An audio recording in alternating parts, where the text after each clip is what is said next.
Yeah, the whole issue and the adage of our dads, which, as we know, and probably many of you listening, it's funny, even through our new work and our sabbatical experience, so many of the members of our cohort are always talking about the influence of their mothers and their fathers to do this. And as one of my buddies said to me once, the older I got, the smarter my father became, right?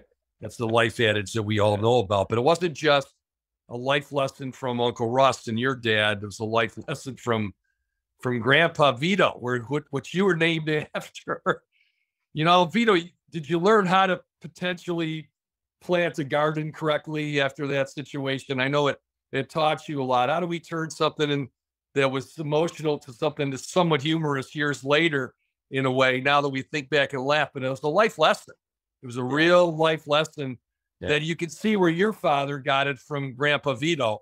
Yeah. And how it taught you in planting a garden one day. What do you remember of that real quick? I should make you do this story and then I could cry. No, I know Grandpa asked you to plant some fava beans. He did. And that he got together with a couple of the neighbors and a couple of the other cousins of that era. And he was laughing. And basically, as I understand the story right, he asked you to do the planting, which was meticulous by these old Sicilian guys in terms of the pride of their gardens. That's what I do remember about the story, and in the meticulous of planting in inches away and in a straight line. And you had something going on, and you did the Vito back in the high school or days or whatever, and you did a real quick planting that became comical to Grandpa, but was, at the time, it was a life lesson for you. Yeah. Hopefully I got the story right. It was comical to his friends. So to his friends. There was two impactful things that happened to me in my life, and they gave me specific direction going forward. The first was this one, and the second was Coach Wooden, what we talked about. But it's 23, 24 years old. I about an hour from work every day, driving in a Volkswagen Bug, and Grandpa's in the driveway with his pipe and a cup of coffee. He said, "Can you come down and help me tonight?" This went on all during the spring. So, I went in the house, complained to Pat. She goes, "Oh, someday you'll laugh about this." Anyways, long story short, he had a garden that was 100 by 200. And he said, "Here's what we're going to do tonight. We're going to plant horse beans." And he said, and by the way, this line was 100 feet long. We're going to plant horse beans 100 feet long. Yeah, can we do that tonight, Grant? Yeah. It was, Rome wasn't built in a day. He said, "That's because I wasn't there."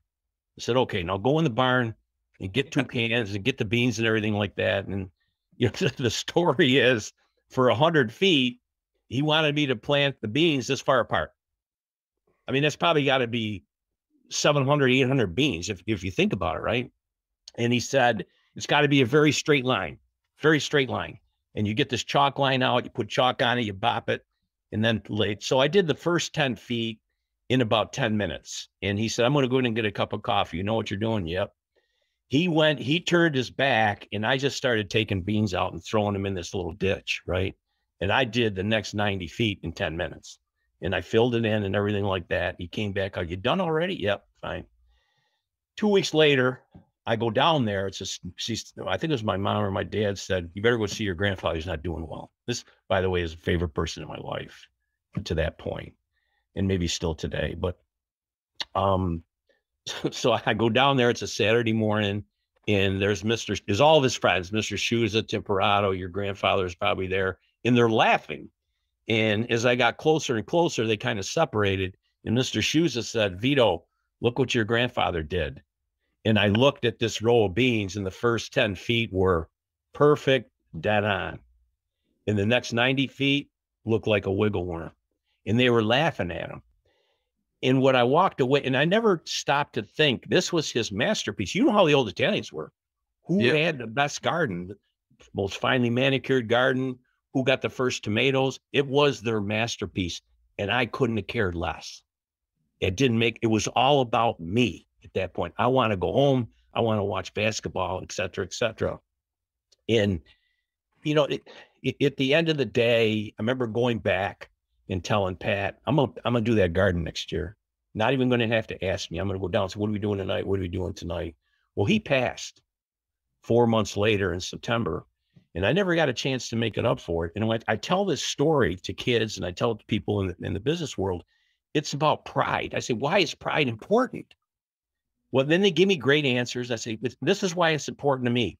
Sometimes you don't get a second chance. And from that day forward, I made a commitment that I was never going to let anybody down again, whether it was work or personal or whatever. If you need me, I'm there. You know that. And I'm going to do my best. And that's the story.